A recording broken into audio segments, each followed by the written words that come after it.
Everybody ready? We can start from now. First of all, welcome to our second panel in the Digi-Art program. I'm Umut Müezzinoğlu. I'm the creative director of Eka Creative Studio. And now Eka Creative Studio presents an opportunity with the Digi-Art program, like no other collaborations with Less Creative Than Man, EDI, EFTA, and Crew Creative Hub. Our program basically gathers to with various artists from the different disciplines, including creative coding, architecture, NFT, crypto art, metaverse explorations, experimental media, and so on. So specifically on that panel discussion, industrial experts will reveal their works to how to converge traditional methods to the contemporary tools and technologies. We will try to discover the potential to reshape the industry with those innovative ideas which become from the wisdom of the traditional methods. Also, on that panel, we will have the total of 1 hour. In that mealtime, firstly, each panelist will have 15 minutes. On their 15 minutes, they will present their practices, their works, which relate to the topic of integrating traditional techniques with emerging technologies. Well, if everyone ready, we can start with Oğul. Firstly, let me introduce briefly. Introduce him briefly. Wait a second. Well, Oğul is a versatile designer, co-founded Picnic Works, and exploring architecture, everyday and imaginative drawer. He's an Istanbul Technical University Architectural Department graduate with international awards. I'm also honored to work him 6 months. I shall give him the word and he could continue. Hello, Oğul. You could also introduce himself if you want. Hello, everybody. I think it was a nice introduction. Thanks. I will do the further introduction with some images. Maybe it would be more beneficial, but not to miss your nice comment. It was also very nice to even briefly work with you for a while in the past.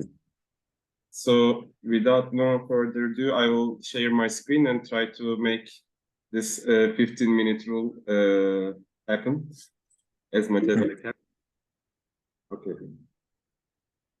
Sorry, I forgot to mention. Then we will have the Q&A session after these presentation. After all the presentations, we will start this Q&A.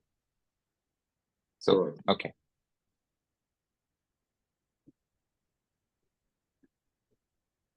All right. I want to make this today's talk on the concept of acrobatics. I will explain why. But let's say that I'm going to talk about time, representation, technique, and content. I find the theme of the panel, integrating traditional techniques with emerging technologies, very interesting.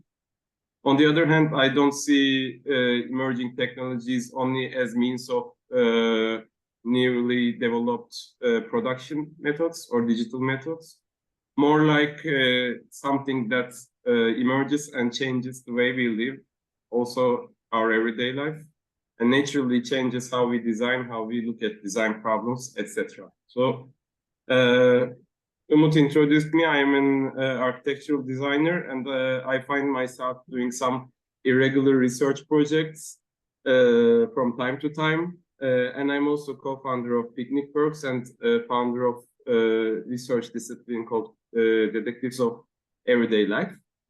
Here are some links that you can see further if you want. And Today, mostly I'm going to talk about picnic work, so I need to introduce picnic as an entity itself. We are a multidisciplinary design office, but we also do art projects. We don't like to categorize like that, but when you look at our projects, you can see that we use many mediums and many different medias and scales in designing and expressing our ideas. Actually, it all started with this drawing. Me and my business partner, Atul, after a visit to Japan, we were sitting in a cafe and we decided to make an endless drawing. And this is the starting scene of it. So we continued this for a while. And then it's kind of transformed into a practice that's not very easily defined, I guess, by the things they do. But the way to do it, like the methodology behind it, is, I guess, the signature of Picnic Works from 7 years now. So those are some starting projects we did in the first years of our collaboration. Then we needed to make a description of what we do. We tried some definitions, like we use blue all the time, so it starts with blue, because we didn't want to say that we are just architect or artist, etc. Then we also use this interesting term defining our work. This is, I'm going to read directly. Picnic aims to play acrobatics between boundaries of art, architecture, and graphic fields as a practice feeds itself from the 21st century's creative mechanics. So I was like thinking about this panel's theme, and I thought maybe I can delve a little bit deeper on this acrobatics thing in relation to the topic, of course, about the dualism between technology and tradition that we are so keen. But I kind of, I guess, find this dualism a little bit boring or uninteresting. So I will try to grasp it with a different angle. First, I will make a brief description of an acrobat. To be an acrobat is to be in between, going back and forth in constant iteration to find some kind of balance. So this tells me that what we are trying to do is not only dwell on this dualism and make it two different polar parts of time, but maybe we can discuss this works on some concepts that I find interesting about this. So on being timely versus on being timeless in design and art, on being cool versus being airy. Cool as in the means of conforming to style, airy as in the means of pleasantly ventilated. You can take this as an architectural or more metaphorical way. And also, beyond technology, I think we should talk about technique versus content. I'll try to do this very fastly, showing very fast pictures of two of our projects. One of them can be considered more in the base of an artwork. The other can be taken as a spatial design, maybe, but we don't kind of categorize like this, so you can also be free to take it as the way you want. So we, as I said, we take drawing discipline as a very serious starting point, and many of our works, if they're about architecture or other thing, they always start with this drawing, and it's like they are submerged in all of our works, in commercial ones or in the ones that we do in a more expressive state. Sometimes they become parts of spaces. And this specific project I would like to talk about is directly about this kind of spatial and art kind of dualistic view. It is called performative drawing. We have done 3 versions of it in 3 different years, in 3 different countries, and it's like it takes the inspiration from humans' relationship with space by doing art, or let's say making it part of a narrative. And this kind of approach, like this kind of connection between human and space, is kind of lost with modernism. And we ask the question, why can't we try this in the 21st century context? Of course, like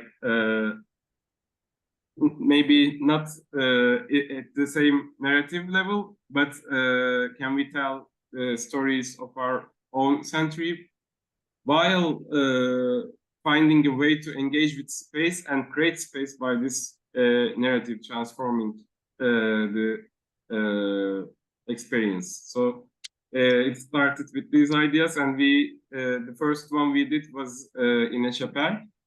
It seems meaningful to be starting that way. So we locked ourselves into a chapel for 4 days in relation to Michelangelo's Sistine Chapel taking 4 years to complete with many helpers.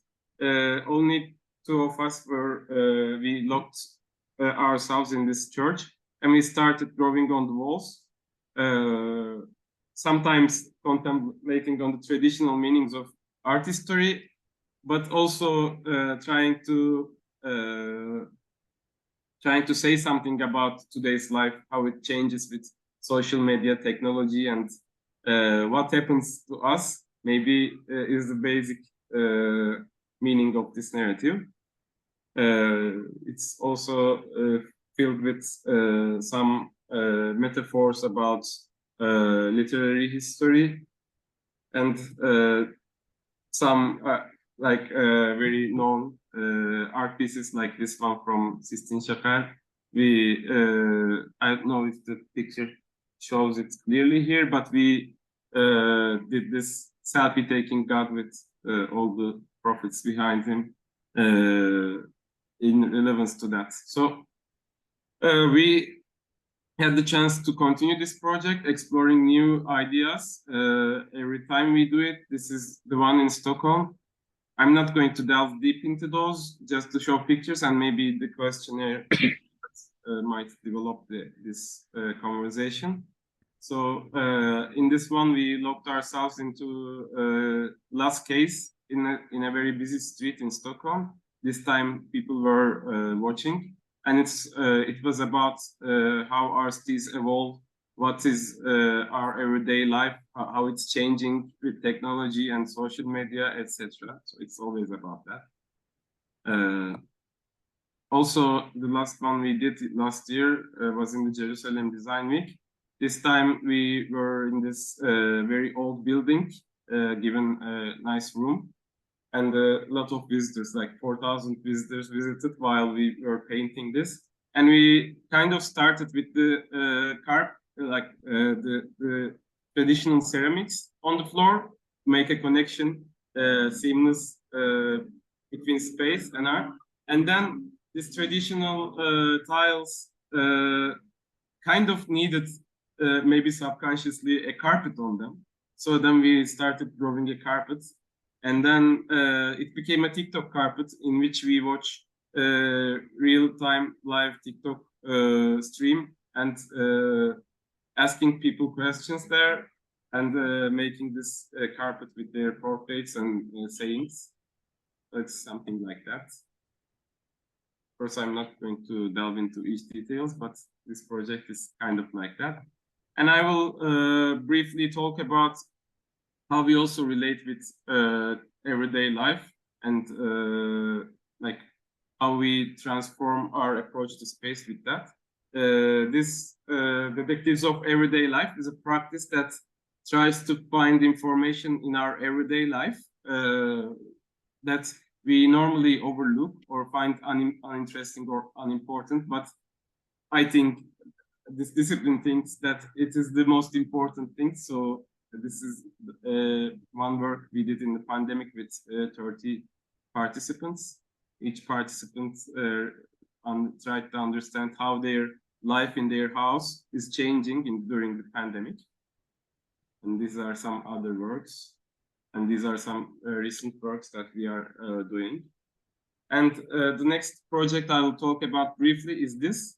Not because this is a beautiful project, but in a sense that I kind of really relate this with technology and tradition and kind of this approach. Actually, we started designing this office building during the end of the pandemic, and everybody was working from their homes.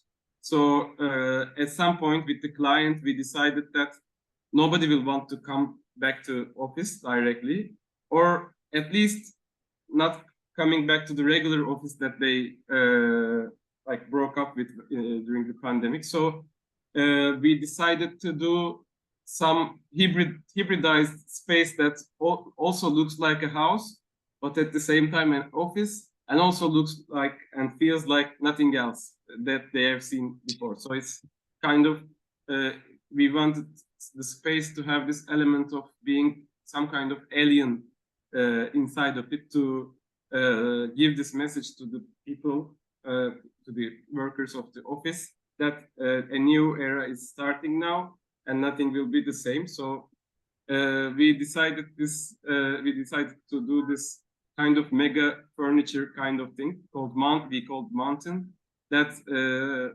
tries to host so many activities on it, and it is shaped as that from our observations of everyday activities.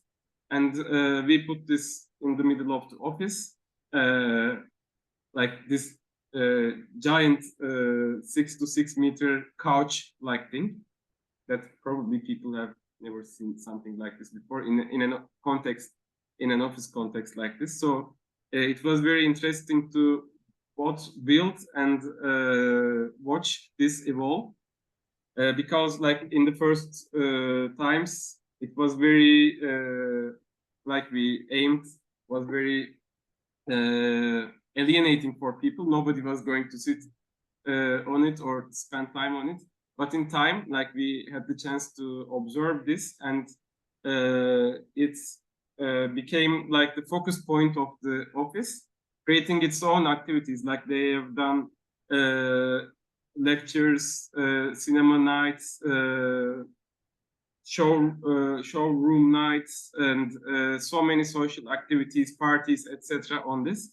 And also, I think we have kind of created this atmosphere of homely, but also at the office space, very kind of new feeling atmosphere, taking inspiration from like current times, and the office has adopted this as their character.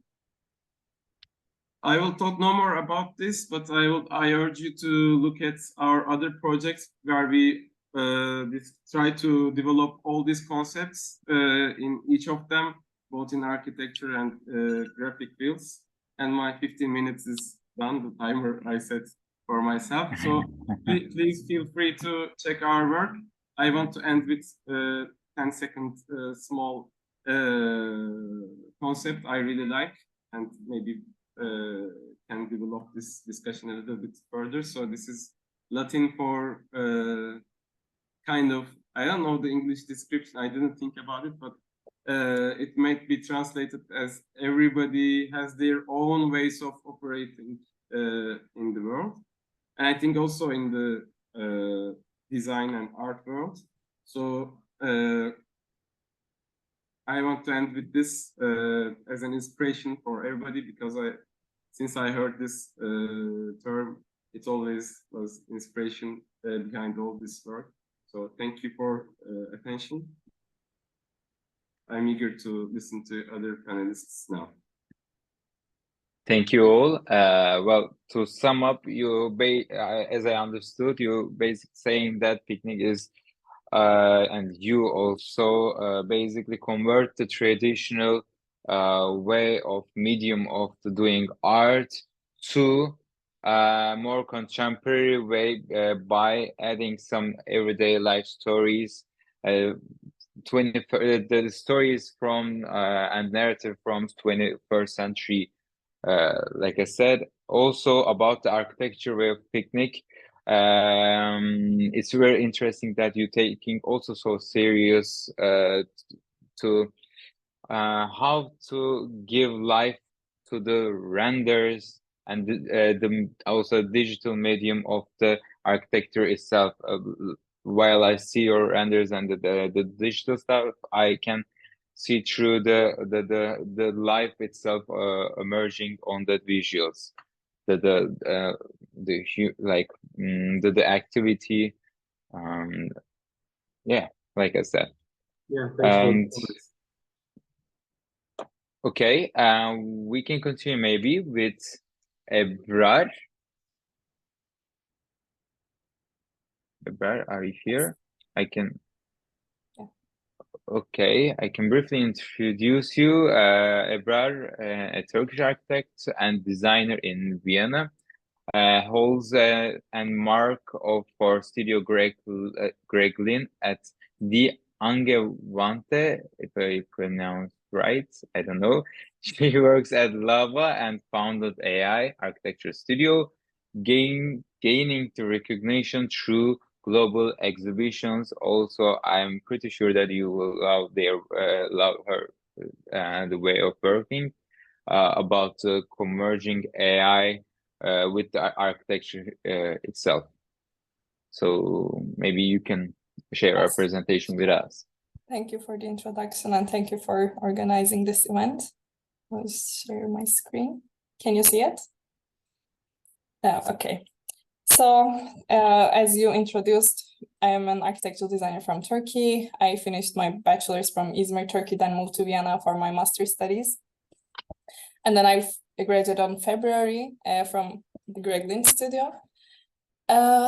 So throughout this 3-year master program actually was really crucial in my career. And because this 3-year I was really focused on this innovation and technology in architecture.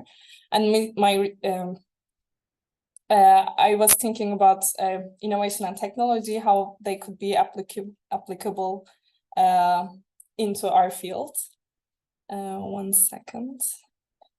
So today I will be talking about my diploma project. I think it's really relevant to today's topic.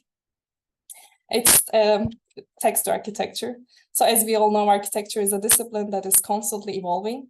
And with the cooperation of recent developments in artificial intelligence has the potential to revolutionize the way design and AI-powered softwares are changing the way we approach into ideation and creation process of design. And these tools are allowing highly detailed imagery. And I think it's making the whole design process very efficient, fun, and collaborative.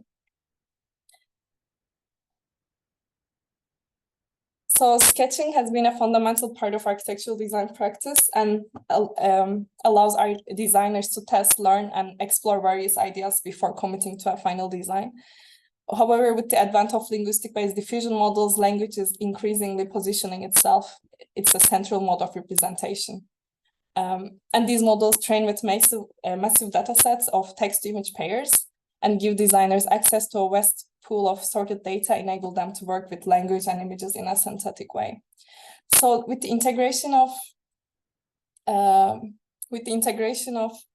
text-to-image tools is resulting in a shift in the conventional methodology. Now we have this highly detailed imagery in the early phases of the design process. And with this shift, durations of different tasks are also changing. So we had the renderers at the very end before, but now we have it in the very early phase. During the diploma development, I realized most of my time was spent on image generation and drastically less time on 3D modeling compared to previous projects. And in this new method, sketching and image generation intersects and resulting what I call generative sketching. And we can see the comparison here. And and then I'm gonna show some examples of generative sketching. So I spent way more time on 2D designing than 3D modeling. So I use some text-to-image models, I think we're all familiar with, and we are able to generate various of images from text descriptions. And I think our intuition is challenged in a positive way by over-stimulation of variations, and our sensibilities are trained with these tools. And then another tool I use was DALL-E. And then I was using in and out painting, and I'm gonna show in detail how I applied all these tools and their results. And you can in and out paint, add, remove elements, and design, expand or merge different images together. And here is AI texture painting, where you can select your model and apply textures onto it directly. And all of these tools have been integrated. It kind of generated this new design methodology, and I ended up generating more than 10,000 of images just for this project. So with this tools, materiality and spatial qualities and the appearance of the building can be abstracted into a language symbol system, and results can be changed with just small modifications in the test input. In a way, we are able to now use these tools as a rendering engine, for example. Like, I also want to indicate that this was the very early versions of Midjourney, for example. Now these tools have developed way further, and you can now do more advanced realistic images. But now you have able to control the spatial qualities, light conditions, and the materiality. And then, yeah, I'm gonna pass this quickly. I was focusing on senses, and I wanted to have different qualities and texture and spatial condition in each space, and wanted to bring them all into together. And I generated various variations of the initial atmospheric images. And then instead of drawing from scratch, these variations, bugs and errors, like, show something I didn't even know I wanted in the beginning. And I think it makes the whole design process exciting and playful. And here we can see the more immersive versions of the initial atmospheric images. And I basically see these images as architectural sketches. And AI imagery is often colorful and dreamlike, but not necessarily actionable as a detailed plan, because that's not the goal of a sketch. It's not meant to be incredibly accurate or precise. It's meant to capture a vision of a project quickly. And here is in my visions, I was planning to achieve some qualities in each space. For example, in this one, I wanted to have more monolithic space for the auditory room for sound reflections and echoes. And when working with AI tools, we often create hundreds or thousands of images, then they need to be sorted through and added manually. And here's an example of in and out painting. In a way, I'm sketching with images, filling, expanding, stitching them together, and making design decisions quickly. I think this is kind of new ways of thinking and designing. And these tools are opening up new possibilities for new methodologies to be established, and allowing AI and architects to be in a constant dialogue in a collaborative way. And in this project, as an architect, I am describing the space and spatial qualities in the very beginning, and then AI imagery is resulting resulting in with the generative imagery to my descriptions. And then at the end, as an architect, I am kind of curating them into a 3D space. So it was kind of back and forth process. That was the mission I wanted to have, because we were all scared when these tools first came out, but then we were thinking, how are we gonna, and then my fear faded away quickly. I'm like, okay, we should take the control, and how we can collaborate with these tools. We should lead the way that we wanted to go. Instead of being scared, I wanted to integrate it into my design process. So now I would like to dive into the process a little bit. So after the selection of many variations, I started to think about, okay, how can I get more 3D spatial information from these images, and how can I make architecture out of it? And so it is a bit technical, but then I was starting to extract some depth maps, and then I combined them into a panoramic scene to be able to create and think of more immersive 3D space. And I thought of each image I selected as a different corner of a space, just like taking a picture of a room. I think it's similar to the scanning process we currently have. And then translated this data into 3D point clouds for high resolution of information. And here, I extracted 3D geometries from the point clouds and edited them, and then created them into 3D spatial organization.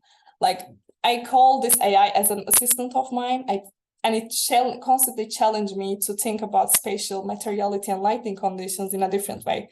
it gave me a view that is not 3D model yet, but it was promising it. And here's the diagrammatic process of how 2D flat images turn into 3D spatial organizations. AI-generated image, then 3D higher resolution of point clouds in the second step, and then the 3D extracted geometry. Again, in this whole process, it's me and AI constantly changing roles and collaborating together. At the end, I have this 3D point cloud geometry. I turned it into a mesh, but then it wasn't, of course, perfectly designed. And then I am curating it and I'm finalizing it with my architectural skills at the end, and it gives me some modules. And here is a more detailed version of the process.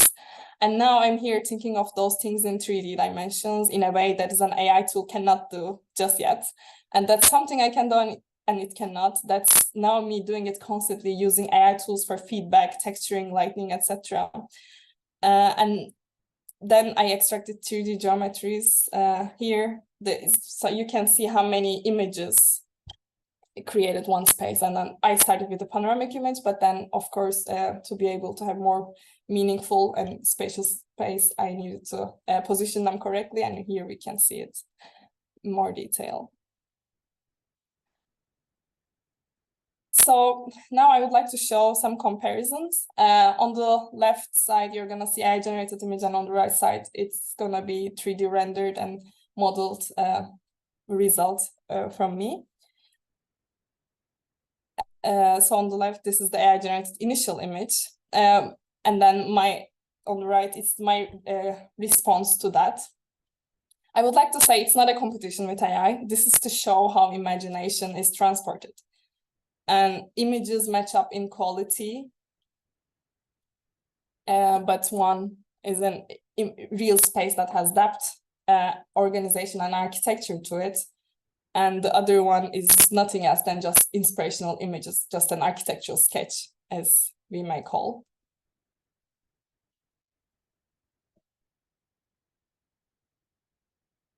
And then we are seeing how all different spaces came together, and then the initial inspirational sketches at the bottom. Yeah, and I would like to conclude that these tools made my ideation process way more efficient, and I was able to sketch my ideas very quickly with my words only, and it helped me to communicate my ideas faster, and it made me think differently by showing me the things I didn't know I wanted when I started. And now we have way more time maybe to explore more details. Maybe sketching, at least from my experience, was less time. Then I can think about more in details, more execution. I have more time for the execution, for the design. Now I think we are in the times that we can dream more vividly and boldly, like Archigram times. I think we should keep researching and trying to embrace these tools instead of being scared of them. So thank you. Umut, I think you're muted. Okay, sorry. Thank you very much. It's quite impressive, and also it's impressive that you encouraged to take in a more holistic way. You started from sketch, like you taking it from the sketch to the 3D model, and like you said, as an architect, as me as an architect, we mostly scared when a new tool, when a tool like an AI came up, but those gaps between the AI and the architecture rendering mostly scared us, but you dive into it in a different scales and aspects. Yeah, it was quite impressive. I have one question. What in the first, like in the initial way, what gave you the courage to to dive into the AI world, and how to merge with the more contemporary, more traditional sketching? I mean, I felt like these tools are here to stay. like they are not going to disappear. So, and I thought if we embrace them from the beginning, it's just for our benefits, because we shouldn't let engineers doing our job, but we should have the control as architects, and we should start thinking about it. Okay, how, in which process we can use it, in which steps we would like this help, and instead of just giving our profession away. That was my motivation, initial motivation. I wanted to have the control of it from the beginning. Okay, well, thank you very much. Thank you. Yes, maybe we can continue, and if anyone has any question, they can keep it till the end, and we can all ask our questions in the Q&A session. So we can keep going on with Kadir. Kadir, are you here? Yes. Okay. And well, Kadir Kayserilioğlu, an experimental film and video artist, exhibits globally, blending play across various forms with a unique style that challenges traditional hierarchies and combines high production values with DIY aesthetics and dark humor. So, Kadir, you can go on. Yes, thanks for the introduction, and thanks for giving me this opportunity. It's very nice to be in here. Just like as you introduced me, well, I'm basically an artist living in Turkey, and I generally make video arts and experimental movies. But not all my works are digital. My works are actually in various different styles. Sometimes I make some recordings of real-life footages. I make some documentary-ish videos or performance videos or participatory art projects. And I also do digital works as well. So today I'm going to show you only my digital works. And in my digital works, I am getting help from the video games. How can I do that? I generally take some footages. I record the screen and take some footages from the video game and then combine them in the Premiere and turn them into a movie or a video art. Or sometimes if the game is giving me a space to use my creativity, like many different assets or editing your own map or your own digital space, I use that space and assets to like a movie set. I use many effects, I build a world in there, and I use it like a theater, basically. Let me just show my works. That will be much more easier to describe. Can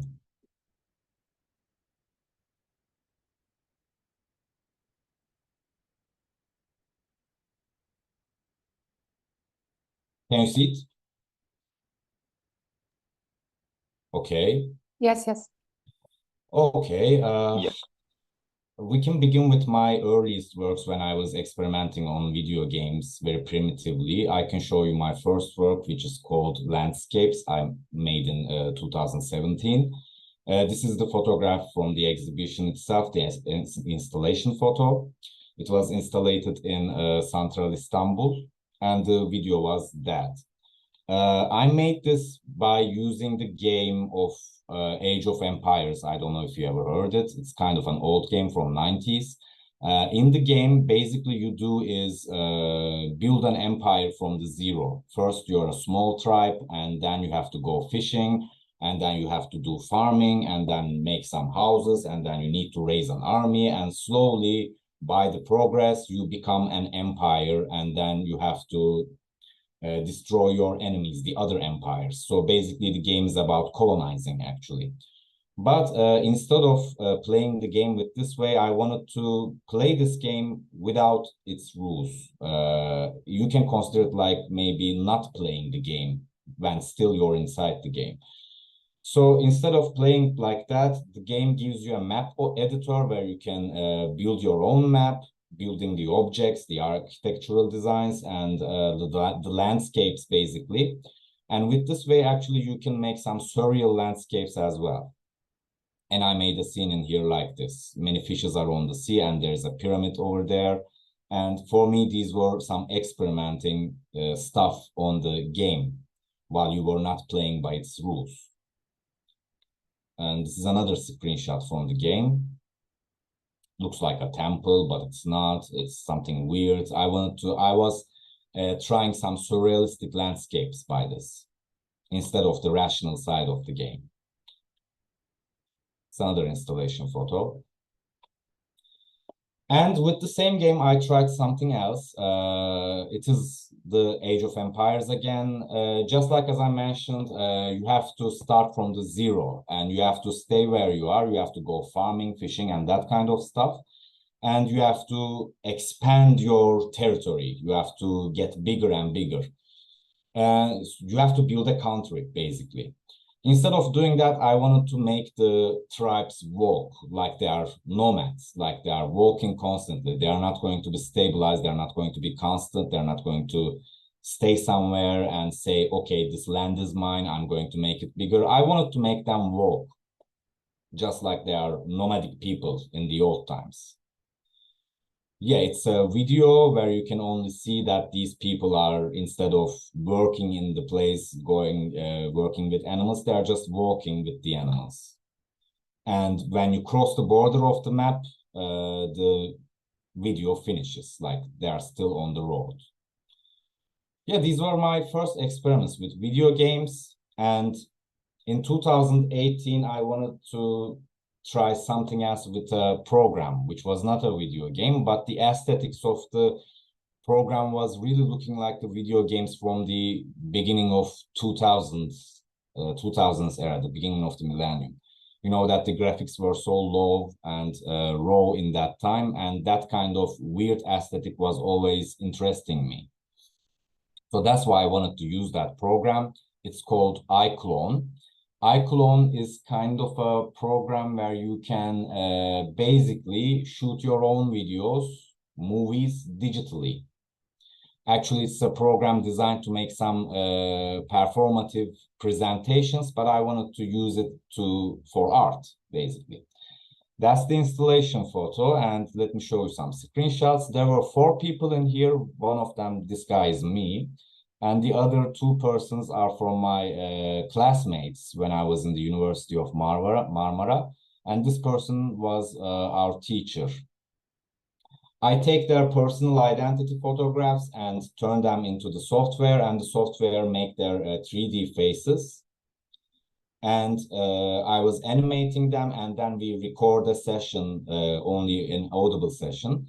And we were talking about our fears, anxieties, and how these kind of personal fears are related to the power of the government. That was a political and philosophical, and sometimes people were confessing their fears. That was kind of a political and philosophical subject that we were talking on. And yeah, in the video, you hear these talks and you see the visuals like we are there and talking in the middle of nowhere. That's another installation photo. And yes, this is the another project where I was using video games. Maybe you can understand from the visuals that this game is very popular. It's called The Sims. I'm sure everybody heard that. It was a very popular video game. In The Sims, it's basically a life simulator, and you can build your house according to your own taste, and you live there. You eat, you go to the sports, you go jogging, you work, you build relationships with your neighbors and your partners and these kind of stuff. And I wanted to build a house in there and try to document my daily life during the times of the pandemic, because everybody was in home. I was in home as well. And I wanted to make a narrative where I wanted to talk about my inner thoughts in those times. And these are the screenshots. This guy, well, me basically, he was looking at an aquarium in here and he was facing with a fish and he was talking by himself in the video. Yeah, he says that like an inner thought, if I get sick one day, I know that I will not be treated as a famous saucer player. And like these kind of economical injustices were mentioning in the video.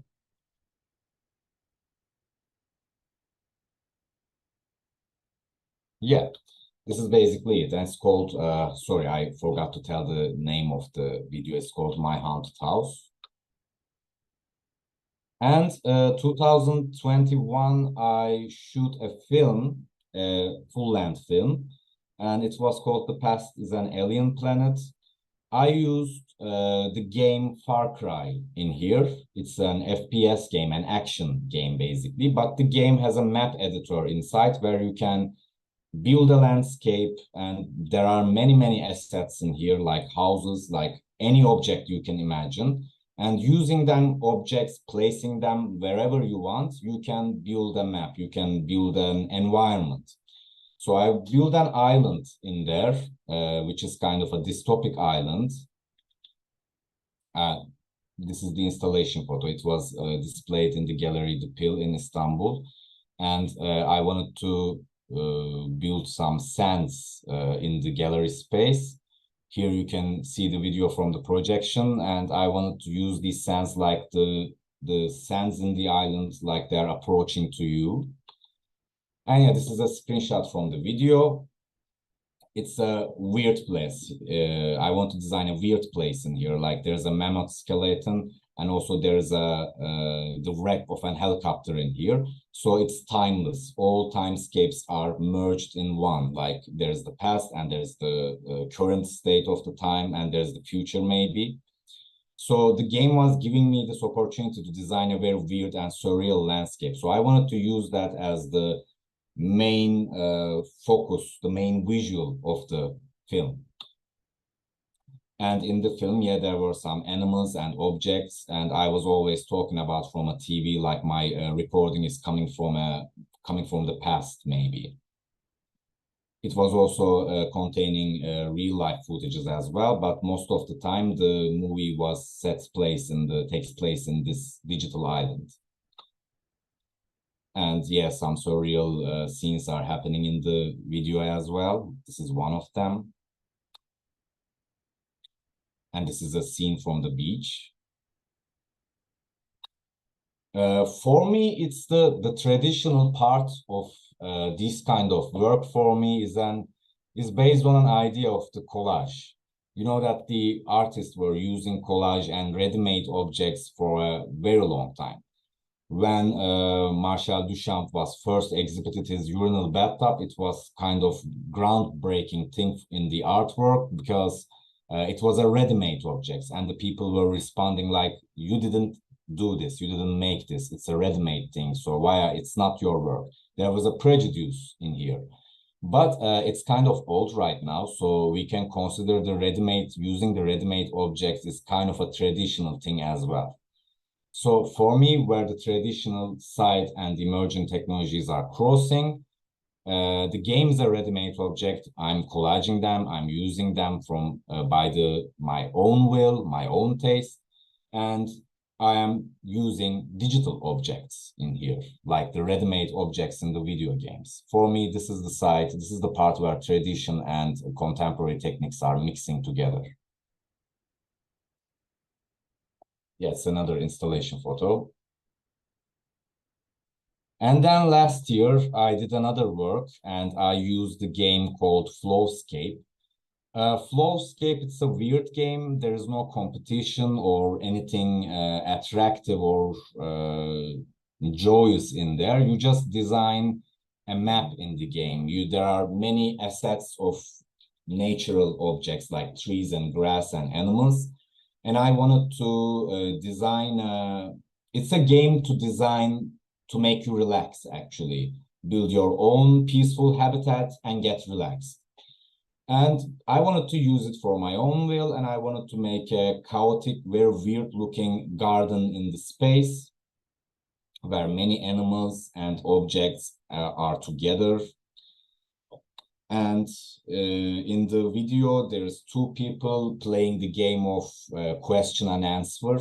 First, one of them asks a question like pizza or hamburger. He or she answers, and then he or she asks the question again. So it's kind of a childish game.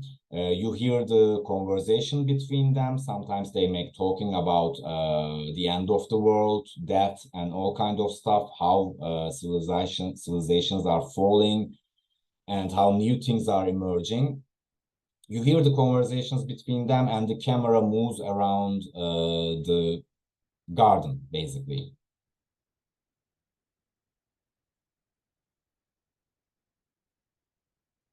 Yeah, in here, some of them were asking, like, do you like a rainy day or a snowy day? The subtitle is the answer of that. Yeah, this was my last work, and here's another one. The name of this work is question mark, because it's not a work, actually. It's an unfinished project. I'm just experimenting on another software right now. I don't know where it is going to go. I'm just researching right now, and I'm using the software called Twinmotion. Twinmotion is actually a software designed for architects, I guess, because in the assets and map editor tools, it was designed to make an architectural building or a space to present your work. But there are many assets, and you can also upload your own 3D objects inside. So I wanted to use them to make another surrealistic space again. I always begin with doing some weird stuff. Then it will go somewhere more stable, I guess. So nowadays, I'm just experimenting on these things. I don't know where it will go, but it's fun to working on that. So yeah, before concluding this, maybe I can show you 2 trailers from this work and Past is an Alien Planet. So maybe you can see a glimpse inside of them.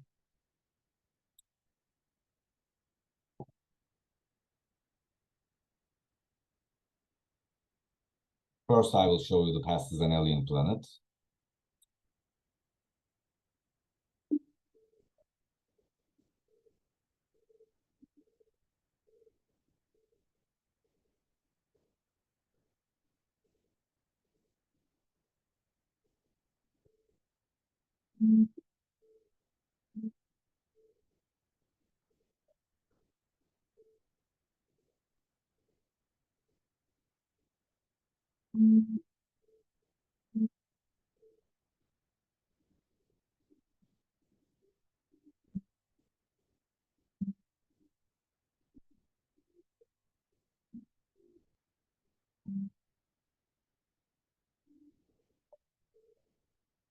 You have seen it, right? Is there a problem? Yes, yes. Okay, so I Yeah. can show you the See. Garden of Forgetting, this work. Kadir, could you also share the sounds? Sounds? I didn't hear it. Oh, Yeah, I actually heard it. Oh, was that me? Yeah, could be. I also couldn't hear the music. I couldn't either. oh, so that's a problem. Maybe you can start sharing again with the music on, sound on. Okay. Yeah, I forgot to do that, I guess. So let me do it again. Yes, I have to click the share the voice. Okay, so maybe I can play it again. Yes, way better.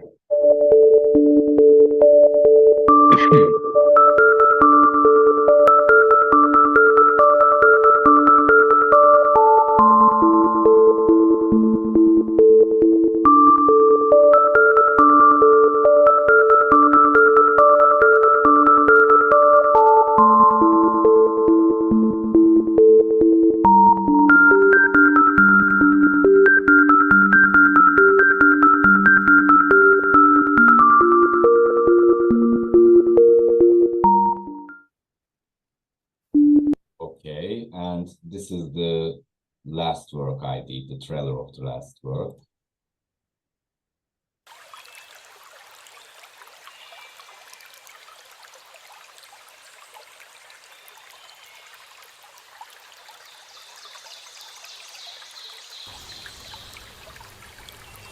Şey geldi aklıma. Bir günlüğüne bir hayvan olmak isteseydin ne olurdun? Yarasa. Neden? Asla normalde girmeye cesaret edemeyeceğim yerlerde takılıyorlar ve çok da... Yeah, it's quite short. Yes, this is basically it. And this is my contact information. You can reach me from Instagram or you can mail me if you want to watch the movies. I can send you the private links. That's all for now. Okay, thank you very much. It's You're really welcome. intense. Actually, it's really nice to the way of express your thoughts and the narratives with the quite different mediums. For example, like the physical museum, the museum itself, and also the photorealistic renders, but also the uncanny world of the game worlds. And yes, the first time that I saw it's the feeling from the trailers is so intense. So yeah, I love it. So maybe we can keep going on with our Q&A session. If anyone has any question, you can either write down on the chat, or you can basically like say it from your microphone.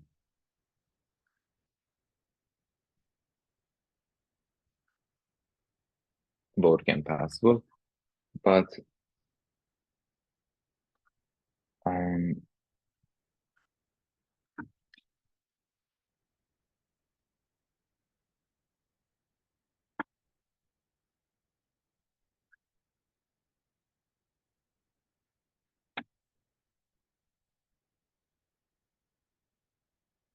if anyone also asks for a word, they can There's a question. have hands on. Yeah. There's a question.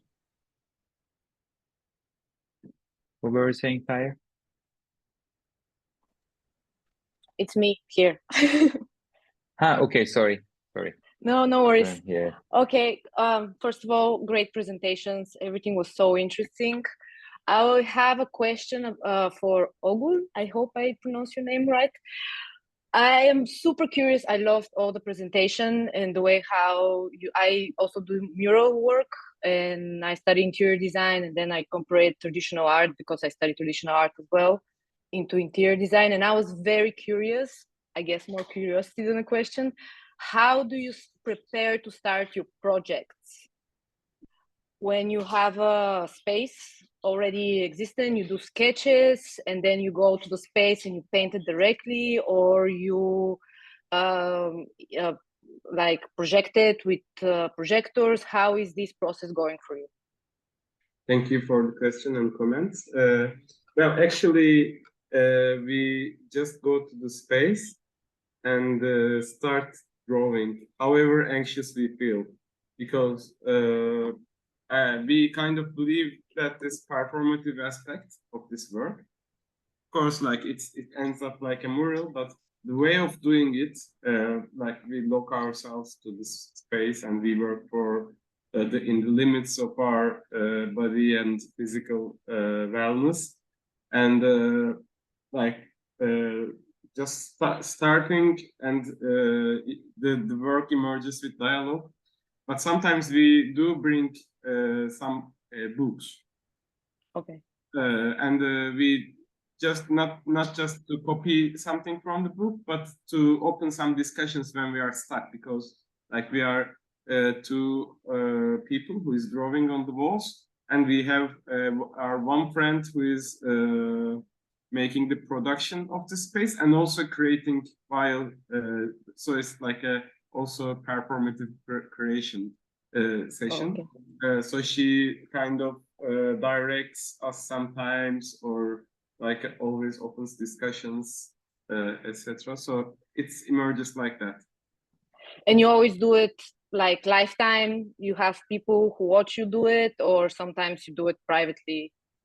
In the first one, it was like in a hidden church. behind a very Okay. busy street. So it was more inward process. But the second one was like open to street. Nobody was entering, but it was like a showcase, like a glass case. Yeah. So people were watching like products in the glass case, you know, in the street. And in the last one I showed, there were like literally 4,000 people walking by and interacting with us every day. So it also changed the content and the way of doing of the pieces. Okay, super interesting. Thank you so much.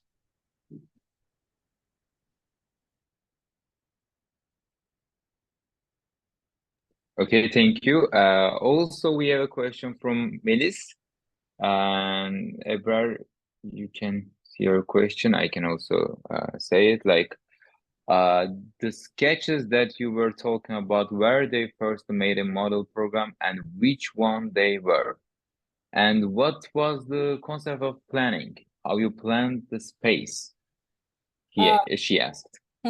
So in this thesis, I didn't have a specific site. It was more like a concept, and it started 2D. I just knew, so I wanted to have the sensory museum, and I just knew what qualities I wanted in each specific sense room dedicated to that.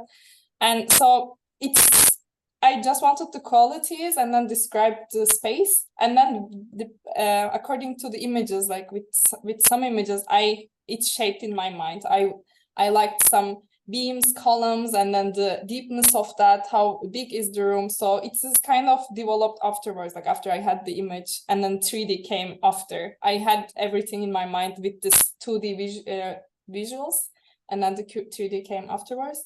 And then so another question, which softwares I was using? So yeah, I missed 3D, it, sorry. No, for the 3D modeling, it was Blender and Rhino. And I used Stable Diffusion, Midjourney, and DALL-E for the AI process. And for the animations, I was using Twinmotion like Kadir as well. And for the videos editing, it was After Effects, basically. I hope it's answer all questions. Can I ask a question? Yeah, sure. There is no other comments. I actually have 2 questions for both of the other panelists and the comments. First of all, like I was amazed of your perspectives, like collaborating with technology or like seeing the games as a ready-made was very mind-opening and interesting for me. I want to situate my questions on the concept of collaboration. Ebrar, I felt like you are kind of collaborating with the artificial intelligence, like finding methodologies to collaborate. Well, the way I see architecture is also collaboration between the sites, the nature, and client program, and also the user, potential user of the space. Do you like think about how to collaborate those also in the process, or do you see this as a solitary way of communication for production of digital spaces between architect and the artificial intelligence? And also for the Kadir, I was very interested from the first moment that you started talking about games. For some reason, I didn't know your work before, and I feel ashamed by that. And I think the way you use the games as a ready-made is like a very strong political stance, because the games we play as a child or adult maybe defines some framing for our ways of viewing the world and how it operates and how we operate in it. So was this like a political thing for you, like this, taking this stance as a position, or did you have this interest in games and this just how it happened? So can you elaborate a little bit more on the political aspect of your work? I think Ebrar should answer first, I guess.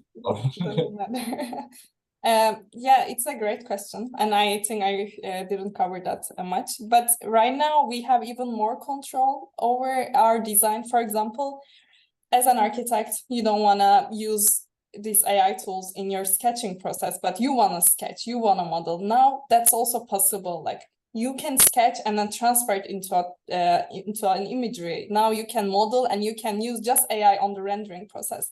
So now you can wish when you have a specific site, of course, you have some entrance points, some circulation ideas, and now it's possible to implement those ideas into your design and just make some things faster. Just you don't need to hire visualization companies, but you can just render in your PC, use specific materials that as you wish, and you can identify and indicate all of that. I think right now with the current improvements, it's even more possible to implement them. Because yes, I wasn't using any site, I didn't implement them because they were not possible in that time. But right now with all this stable diffusion, control net, maybe we talk about it in another presentation, I don't know. But it is possible to implement AI in any phase that you would wish. And that would be my answer.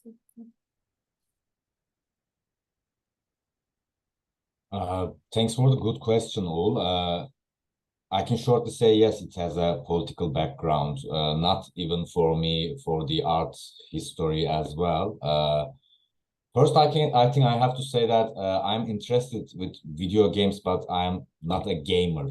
I don't really play games so much, but I am interested with the video games visual world, the aesthetics of them, the atmosphere of them. For me, each video game is a unique world where you can see many different unique characters and designs and many different atmospheres and narratives. This is what I am interested on, the aesthetics of it. So what I basically do is using a ready-made, which is a video game digital objects or scenes, and twist it to something new, twist it to my own will, my own taste, or my own thoughts. So it's kind of, there's a distorting thing in here. Taking or grabbing a very meta object in capitalism and turn into something else is kind of it has a political meaning in the art history. The surrealists were doing that. The situationist international movement was doing that. The Dadaists were doing that. So it's not a new thing in the art world. This is where I see the tradition side of it. This is the traditional techniques in the art history. So I'm just doing it on digital objects. So yes, it has a political meaning and artistic meaning as well. It's on purpose, I can say. Amazing. I think also the way you refuse to play the game as the game like tells you to do is also a political action apart from being an artwork. It's just like I don't know, turning things around and showing that other ways are possible, like making a nomadic tribe in Age of Empires was amazing. Thank you. You're welcome. Thanks for the question. Okay then. Wait a second. So this is the end of the Q&A session as well. Maybe Atalay wants to say a few things as a closure. Atalay, are you there? Yes, I'm here. I've always been here. Hi. So yes, by ending this session, but before that, obviously, I would like to first thank every single one of our panelists today. We deeply appreciate your time and your inputs today with your crazy, amazing artworks. I myself have a lot of questions, but I'm just gonna go and catch you up in a separate time so that I won't take any more of your time today. By ending this session, we're also closing the first module of our program. And this is also a great, and this is also the first step of our leveling structure. As I've mentioned on our opening circle, if we complete at least 3 sessions, we're able to gain access to an exclusive learning library. So we'll be tracking who's been with us for the last 3 sessions, and we'll be awarding them afterwards. And next week, we're starting to our new module with a talk session by Monica, and we'll be talking about social and cultural considerations in digital art creation. This session will also be streamed on YouTube, so you're always welcome to invite more friends to it. And yes, I think this is all from my end as well. Thank you so much for your extra time. We love you. We love you all.